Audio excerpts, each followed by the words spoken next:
Je vous souhaite la bienvenue. Nous allons commencer notre réunion sur le comité.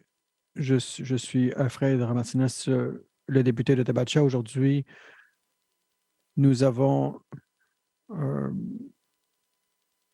nous allons parler du projet de loi 61, la loi sur les crédits. Nous voulons parler du mandat de l'Ombud, le clarifier, s'assurer que celui puisse faire des révisions suite à la modification du projet de loi le 1er avril 1999 et aussi tout ce qui a trait au gouvernement autochtone. En tant que comité, il est notre rôle d'analyser tous les projets de loi qui sont envoyés au sein de l'Assemblée. Et voilà ici une occasion de faire des changements, d'offrir des opinions pour voir s'ils veulent soutenir le projet de loi ou non. Le comité pourra ainsi amener des amendements pour que nous puissions améliorer le projet de loi. Le comité prend en compte toutes les considérations et je voudrais rappeler tous les députés de me poser des questions.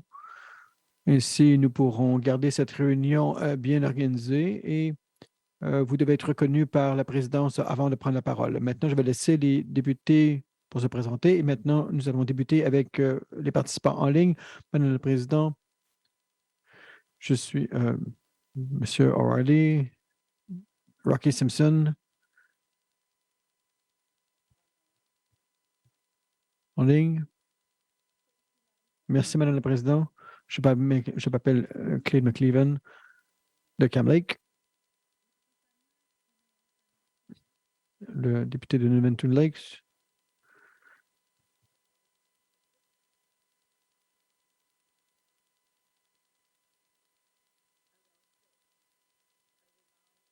Je vais maintenant inviter les députés de Yellowknife North pour que M. Johnson puisse faire ses remarques d'ouverture. Merci. Comme le public est au courant, je suis ici en tant que témoin parce que c'est un projet de loi privé. Et peut-être que je vais parler un petit peu de cet enjeu ici. Je vais vous parler un peu de comment ça fonctionne. La loi sur l'Ambuc a été adoptée à la dernière Assemblée. Il y a eu des amendements et vous allez voir ici quelques amendements. Il y a eu des recommandations qui ont été émises. Le ministre à l'époque n'avait pas accepté ces recommandations.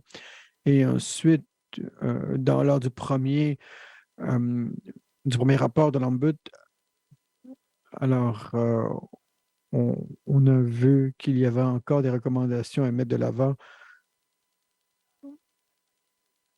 Je crois que c'était clair à ce moment-là que la loi sur l'Ombud avait le potentiel de nous amener sur une voie que l'on connaissait bien, que l'Ombud puisse faire des recommandations, le comité accepte des recommandations et ensuite ce soit amené à l'avant à l'Assemblée et ensuite le ministre est responsable pour l'adopter.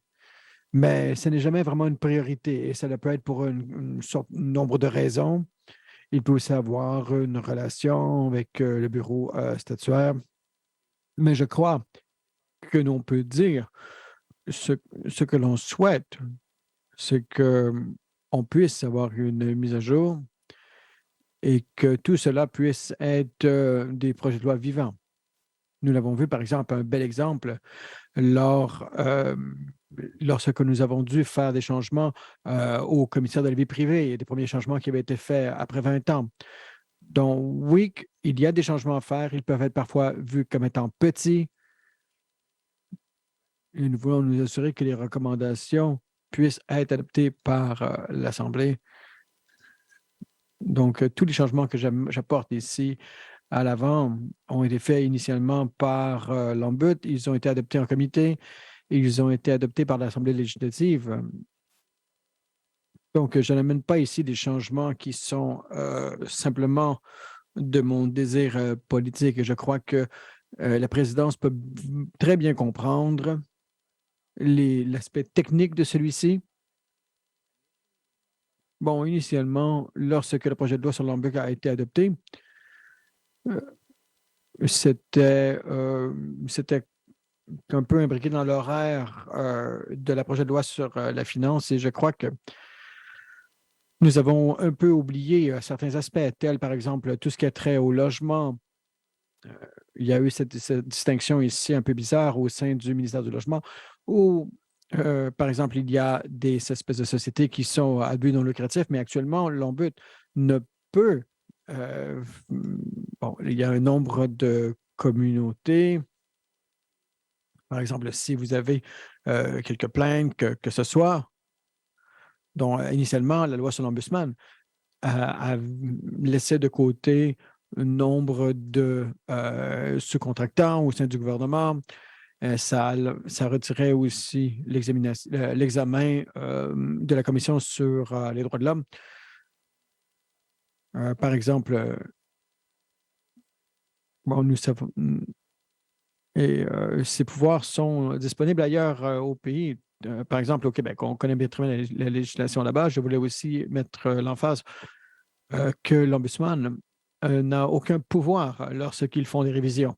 Ils peuvent émettre des recommandations à différents ministères, mais je ne crois pas qu'il y a vraiment des inquiétudes quant à donner trop de pouvoir à l'Ombudsman et puis lui donner un petit peu trop d'autorité.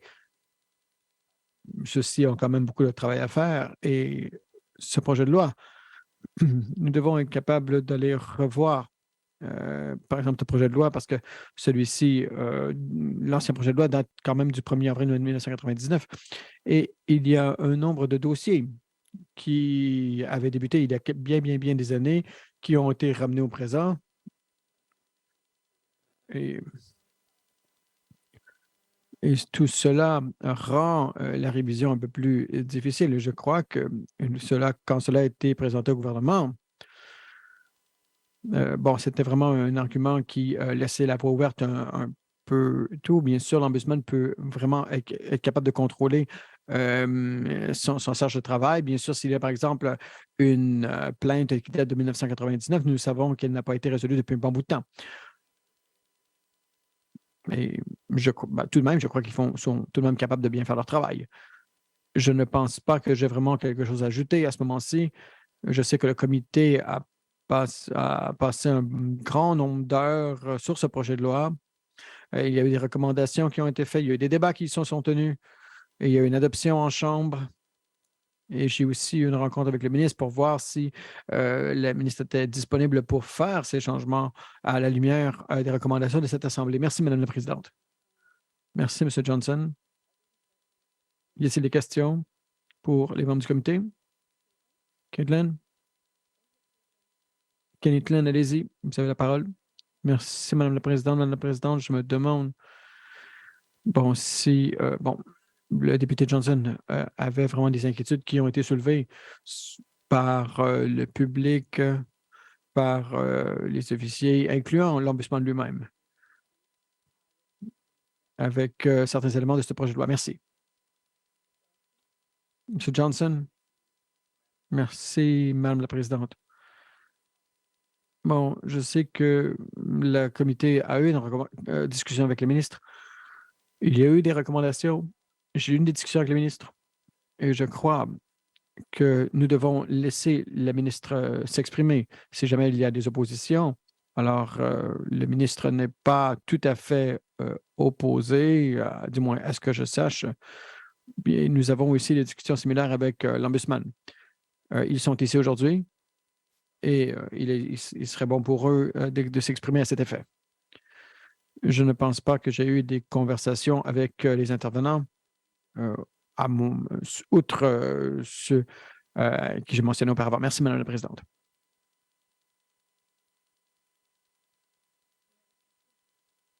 C'est des questions? Merci, Madame la Présidente.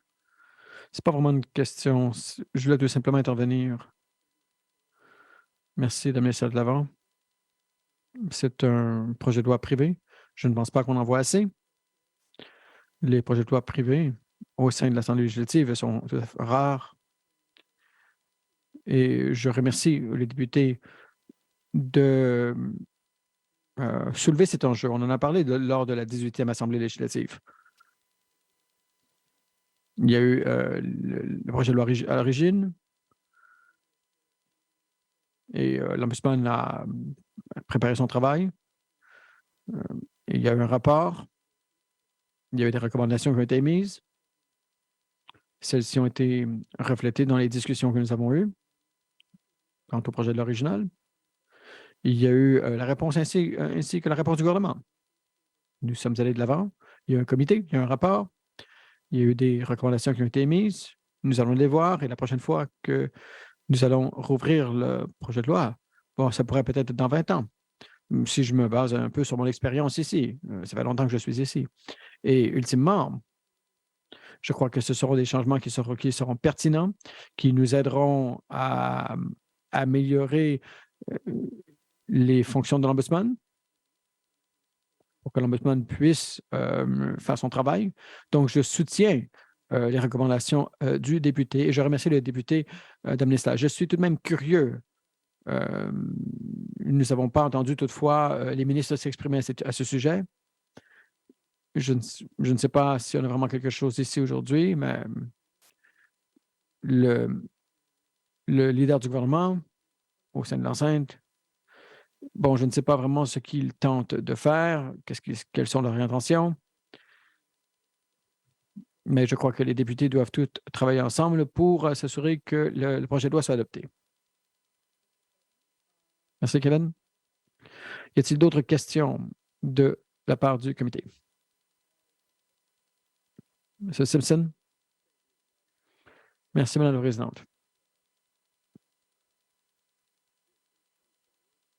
Je suis content de voir qu'on va de l'avant avec ça. On y travaille depuis un nombre d'années. Je crois qu'il est important d'écouter ces recommandations, les recommandations qui ont été mises de l'avant parce que ils travaillent sur le terrain.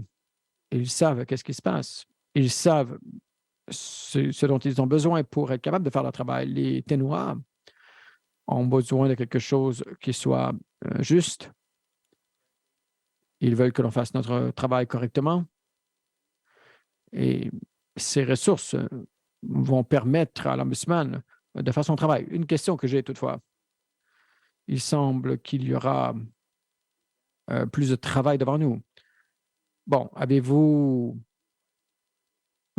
examiné si ils ont besoin de plus de personnel administratif pour permettre à l'Ombudsman de faire son travail? Est-ce que cela est nécessaire? Merci. M. Johnson. Madame la Présidente, je ne suis pas allé si loin. Je crois que ce serait une bonne question à poser à l'Ombudsman. Mon opinion à cet effet, c'est celui-ci. C'est que, bien sûr, nous voulons toujours accroître le personnel pour nous permettre de faire le travail. Je parle ici de l'Ombudsman. Mais je ne crois pas que la méthode appropriée, c'est de limiter leur travail ou alors de prioriser sur quel dossier travailler. Je ne pense pas qu'on doit dire nous sommes un peu inquiets sur le travail que vous avez à faire, les équipes que vous avez, donc on va vous fournir X, Y, Z, et puis ensuite, vous pourrez seulement faire la moitié du travail. Bon, je crois que nous devons nous assurer que le travail de l'Ombudsman soit priorisé, qu'ils aient les leviers pour faire leur travail. Bien entendu, accroître l'autorité, bien sûr, représente plus de travail, il y aura plus de requêtes. Mais toutefois, je vais laisser le soin à l'Ombudsman de s'exprimer à cet effet. Est-ce que l'Ombudsman a besoin de plus d'équipes? Mais avec tout ce débat avec les officiers statutaires, est-ce qu'il y aura tous les leviers nécessaires pour faire son travail? Merci, Madame la Présidente. Y a-t-il des commentaires? Y a-t-il d'autres commentaires? Merci, M. Johnson.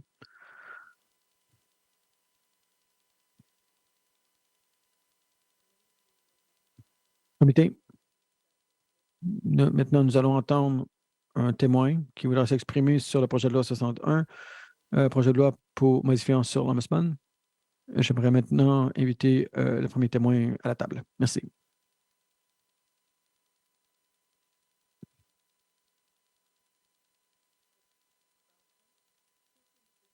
Bienvenue. Veuillez vous présenter. Veuillez débuter quand vous serez prête. Bonjour, je m'appelle Colette Langlois. J'aimerais remercier les membres du comité pour me laisser l'occasion de m'exprimer sur le projet de loi 61, le projet de loi modifiant sur l'Ombudsman. Je remercie le député Johnson et tout le monde ici qui euh, travaille là-dessus et je remercie aussi la vitesse à laquelle nous travaillons. J'apprécie vraiment tout cela. Je sais qu'il y a toutes sortes de priorités euh, et la vitesse à laquelle nous travaillons est vraiment appréciée. Beaucoup de recommandations qui ont été émises en 2019-2020 et je crois que ces recommandations nous permettront de mieux servir le public. J'aurai plus de remarques à cet effet. Bien sûr, il y a actuellement des manquements dans la législation. Je ne vais pas m'exprimer sur chacune des articles du projet de loi, mais je vais tout de même entrer en détail dans quelques-uns de ceux-ci. Et je vais débuter avec le mandat. Il y a ces horaires d'autorité. Et si jamais une autorité n'est pas vraiment spécifiée, euh, donc nous devons les exemples qui me viennent en tête, ce sont par exemple les associations de logement, mais pas les autorités de celles-ci. Ce n'est pas si théorique, par exemple. On m'a dit qu'on avait, par exemple, les autorités de logement, et celui-ci, c'était un autre individu qui vivait au sein de la communauté, dans une autre communauté. Donc, vous savez, nous avons eu des associations par les années passées, et il est important que le public puisse comprendre.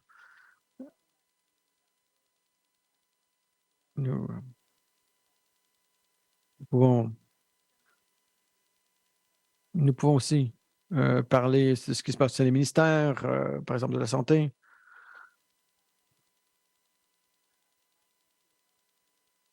Les équipes, les assistants, les standards.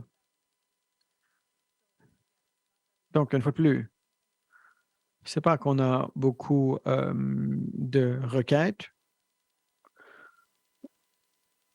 Et voilà ici un peu l'inquiétude. Donc, cela va nous apporter un peu comment ça fonctionne dans d'autres provinces, dans d'autres territoires et à l'avenir. Par exemple, si quelqu'un oublie, euh, alors si jamais ça se... Bon, certaines des autorités pourraient être décrites comme un tribunal administratif. Et j'ai déjà entendu, par exemple, quelle est la relation entre l'ombudsman et les tribunaux, et je crois que je pourrais éclaircir cela. Des exemples, c'est l'assistance sociale, l'emploi, les équipes, ainsi que le panel. Donc, j'ai examiné certains rapports qui se passent au sein de toute administration et les enjeux sont à propos de la livraison des services. Il y a par exemple, on me dit souvent que quelqu'un ne retourne pas les appels ou que quelqu'un ne répond pas aux messages. Donc, par exemple, il y a certains processus qui étaient beaucoup trop lourds, que la langue est difficile à comprendre. Par exemple, j'ai dû venir en personne. Par exemple, je vis dans un endroit un peu éloigné. Donc, voilà ici des enjeux sur les services. Bon, bien sûr, l'Ombudsman n'est pas comme un tribunal où nous ne sommes pas une cour d'appel. Nous pouvons parfois renverser une décision, mais nous ne remplaçons pas le travail des tribunaux. Ce que les ombudsman font, c'est de parler de l'accès à ces services. Et si jamais nous trouvons que le processus n'est pas juste, ou s'il y a une erreur qui a été commise, alors il y a une période d'appel et ce que nous pouvons faire, c'est de recommander que nous pouvons émettre des recommandations sur ce que nous avons trouvé. Mais nous ne sommes pas là pour substituer les tribunaux comme quoi que ce soit. Donc, j'espère que cela clarifie un peu notre rôle, ainsi que les membres du public sur le travail de l'Ombudsman. Vous allez voir dans ma soumission écrite que je veux faire une espèce. Il y a un petit côté technique ici auquel je, je, je regarde. Il y a certaines autorités qui sont ici sur une liste. Et si jamais la tête de l'organisation veut avoir accès au sous-ministre, ce qui se passe, c'est que l'Ombudsman doit demander au ministre d'assigner la personne à qui discuter. Je suis passé au travers d'une liste. Et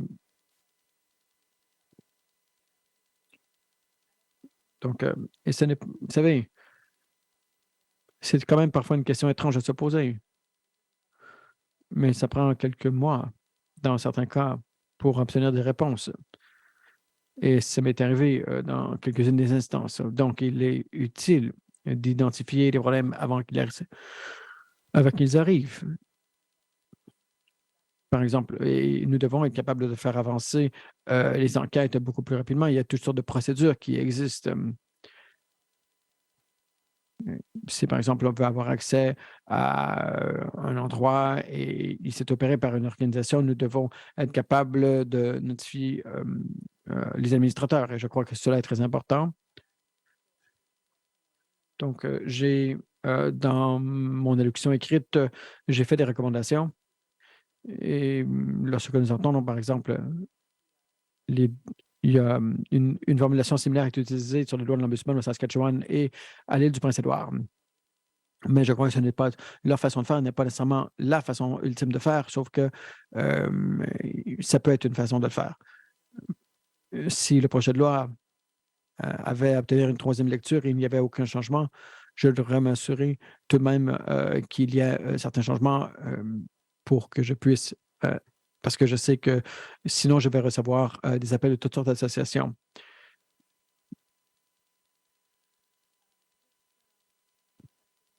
Ensuite, si vous me permettez de faire quelques commentaires sur les juridictions et les changements qui nous rapportent à 1999.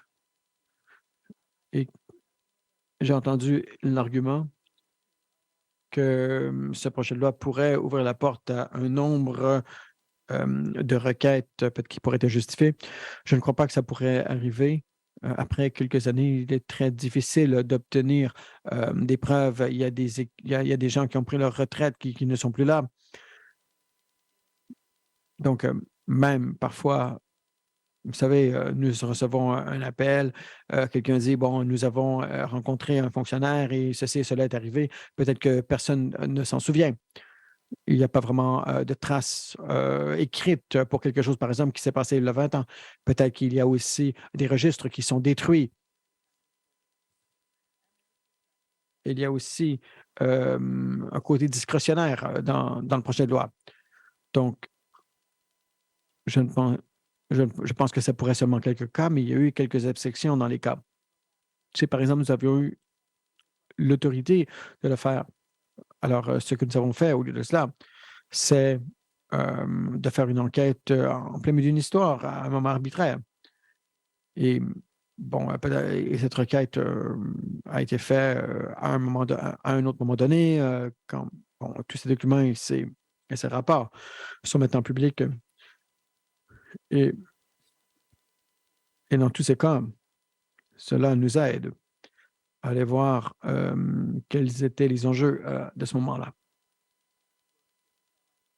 Parce que ça pourrait être quelque chose d'autre qui soit utile. Donc, au-delà de cela, nous avons entendu les recommandations. Donc, voilà ici, il y a des transactions, propriétés, il y a les terres, les transactions ministères qui sont sous le chapiteau du ministère du Logement. Tout cela devrait déjà être bien documenté. Et même si, bon, peut-être qu'on pourra obtenir toute la preuve nécessaire suite aux recommandations. L'idée, c'est que nous n'avons même pas actuellement l'opportunité d'aller voir qu'est-ce qui se passe. Donc, je peux vous assurer que ces changements ne devraient pas amener une série de plaintes, mais je m'attends tout de même à que ceci puisse faire une différence dans certains cas exceptionnels. Bien entendu, 2016 est de plus en plus loin, plus que le temps avance. Bien sûr, mais je crois que cela est très, très important et cela va pouvoir nous donner tous les leviers dans certains cas. Dans Monsieur Mission Écrite, j'ai parlé de définition du mandat. J'aimerais élaborer sur cela. Bien sûr, nous devons réécrire qu'est-ce qui se passe dans la sous-section 15 plutôt entre parenthèses 1. Comme j'ai noté, je ne suis pas toujours au courant de l'implémentation d'une politique et si cela fait partie de notre mandat ou s'il y a d'autres aspects de la législation et voilà quelque chose que nous pouvons déjà faire. Donc, lorsqu'une politique est adoptée, c'est vraiment quelque chose qu'on examine et nous avons ici l'autorité de le faire. Par exemple, nous avons examiné la politique sur l'action affirmative, les incitatifs d'affaires. Et il y a une espèce de longue liste de toutes les politiques qui sont de cet effet. Donc, je vous suggère, ou je vous dirais par exemple que nous n'avons pas allongé celui-ci. Il peut tout de même y avoir une espèce d'inquiétude. Par exemple, il pourrait y avoir une interprétation beaucoup trop étroite de ce mandat. Je ne connais pas le risque de celui-ci, mais je ne suis pas toujours éclairci par rapport à l'intention et je ne sais pas si celui-ci est toujours très clair. Euh, Je soutiens l'amendement pour les notices d'administration. Qu'est-ce que le gouvernement autochtone peut faire? Bon, l'intérêt des officiers, c'est que peu importe dans quelle direction cela peut être clair, nous avons toujours une espèce de contact et nous avons un bon équilibre de justice dans notre processus et nous devons utiliser les mots comme ceci. Comme j'ai noté dans mon allocution écrite, euh, nous recommandons de supprimer l'article 42 entre parenthèses 2 de la loi. Et voilà ici et, et à première vue, cette disposition menace l'indépendance du bureau. Et cela m'inquiète lorsque j'ai fait de la recommandation, parce que je trouve que celle-ci est quand même très large. Il y a aussi, cela joue avec l'indépendance. Je ne pense pas que les gens statuaires indépendants des territoires du Nord-Ouest ou toute loi canadienne si je comprends bien, c'est que cette provision auprès du comité, celle-ci a été faite en 2021 dans le rapport annuel de 2020-2021 et c'est ce que je comprends, c'est qu'on avait ajouté cela pour s'assurer que le gouvernement Clicquot puisse être au courant si jamais il y avait une enquête. Mais on n'en a pas parlé dans le projet de loi. Donc, voilà ici la seule explication que j'ai entendue à cet effet. Et si c'est la raison, parce que cela affecte aussi tous les gouvernements autochtones, dont ma recommandation, c'est que cela nous donne une occasion de faire des amendements. Donc, voilà ici, nous en arrivons à la fin de mon allocution d'ouverture. Au fur et à mesure que je vois ce qui se passe ici, vous pouvez voir que je suis très passionné par cela. Et j'ai très hâte de voir comment je pourrais avoir plus de levier pour aider tout chacun. Et je soutiens ce projet de loi, particulièrement parce que cela fermerait une espèce de marge de notre service auprès du public. Et ce qui se passe, par exemple, au sein des associations de logement sont un très, très bon exemple. Et, il est bien dommage de voir que sur les lois actuelles, nous ne sommes pas capables de les aider autant qu'on veut. Donc, cela va pouvoir vraiment nous aider à mieux servir le public et c'est pour ça que nous sommes ici. Donc, Madame la Présidente, cela conclut mes remarques d'ouverture quant au projet de loi 60 et je serai très heureuse de pouvoir répondre aux questions. Merci. Merci beaucoup. Comité, est-ce que vous avez des questions?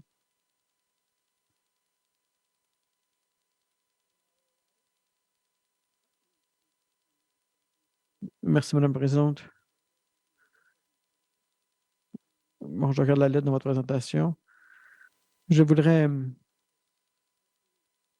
je regarde ici, voir ici le mandat de l'Ombudsman qui se trouve dans la section 15 de la législation, la révision suite à un projet de loi privé. Vous avez parlé, je regarde ici le projet de loi, comment il a été écrit. Je regarde ici la clause numéro 3, 15 entre parenthèses 1, A. Quand on parle ici d'administration et d'implémentation d'une politique. Donc, pour être clair, vous suggérez qu'on parle ici d'administration d'une politique? Est-ce que c'est ce que vous dites? Merci, Madame la Présidente. Allez-y. Madame la Présidente, je vous dirais que c'est un enjeu d'administration. C'est un... On parle ici d'administration, de politique.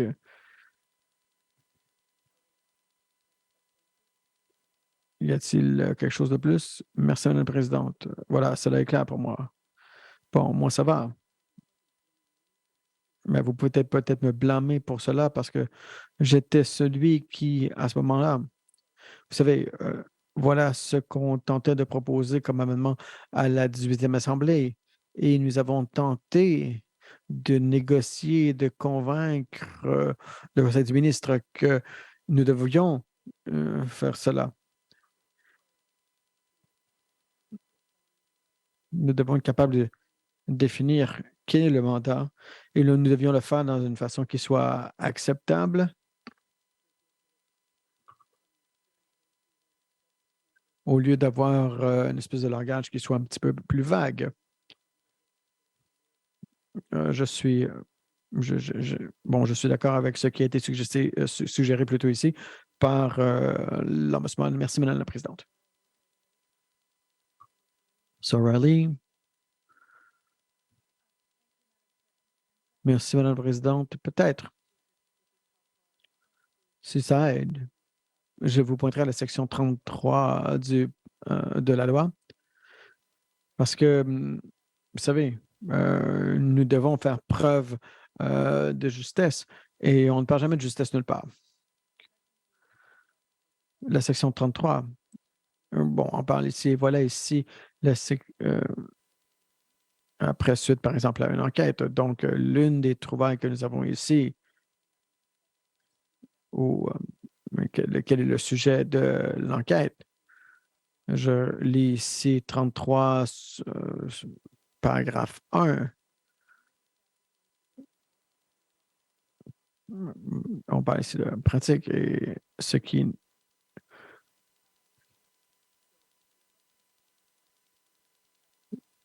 Bon, si par exemple une pratique n'est pas juste, vous savez, voilà ici un endroit qui permet l'implémentation de la politique.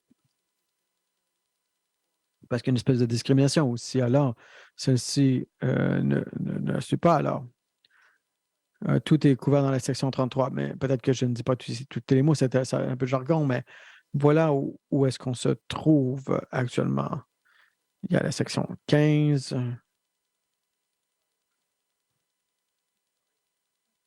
D'accord.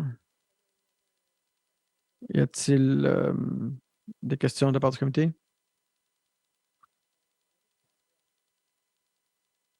J'en ai seulement une. Pour un commentaire, je sais que il y a beaucoup d'injustice. Il y a beaucoup de choses qui ne sont pas justes qui se passent au sein du gouvernement. Et de prendre tous ces dossiers, je suis certaine qu'il y aura un besoin pour du soutien additionnel de la part des équipes. Je veux m'assurer, je ne sais pas comment vous le faites, mais si jamais nous allons de l'avant, si jamais comme, faire des accommodements, parce que beaucoup d'enjeux qui sont levés auprès des députés, ce sont des gens qui ne passent jamais par la porte de devant. Et nous devons être capables de lever cet enjeu. Cela est extrêmement important et c'est pour ça que nous sommes ici. Je l'entends tout le temps.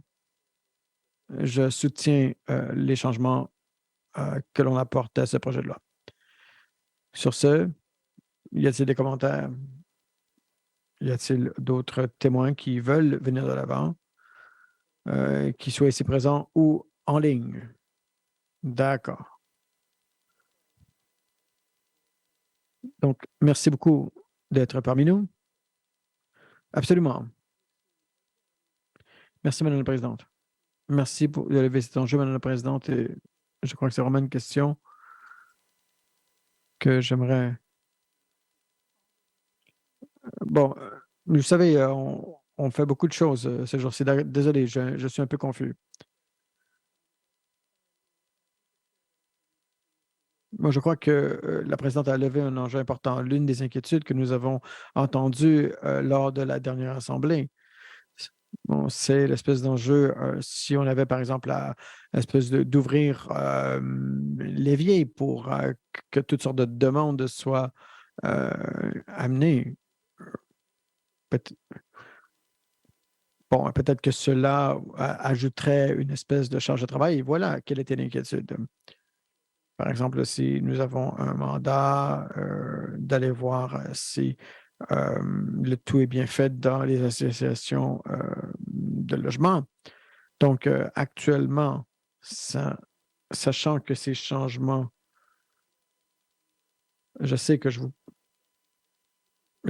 demande un peu, c'est un enjeu de jugement, mais croyez-vous que vous pouvez continuer à travailler et à faire tout ce que vous pouvez faire grâce à avec toutes les ressources budgétaires que vous avez à votre disposition? Par exemple, la crainte, c'est que si vous n'augmentez pas votre personnel, vous ne serez pas capable de prendre en compte toutes les nouvelles requêtes qui vous seront envoyées. Madame la présidente, bon, selon les lois sur le budget, ça doit passer à un conseil de gestion. Et chaque année, bon, nous avons, vous savez, il est difficile de voir si je crois que même avec le mandat accentué, avec les ressources que nous avons devant nous, alors je crois que nous pouvons faire cela. Merci. Merci. Merci, merci. S'il n'y a plus de questions, y a-t-il d'autres témoins? Non? Donc sur ce, alors voilà, ici, cela conclut la rencontre publique.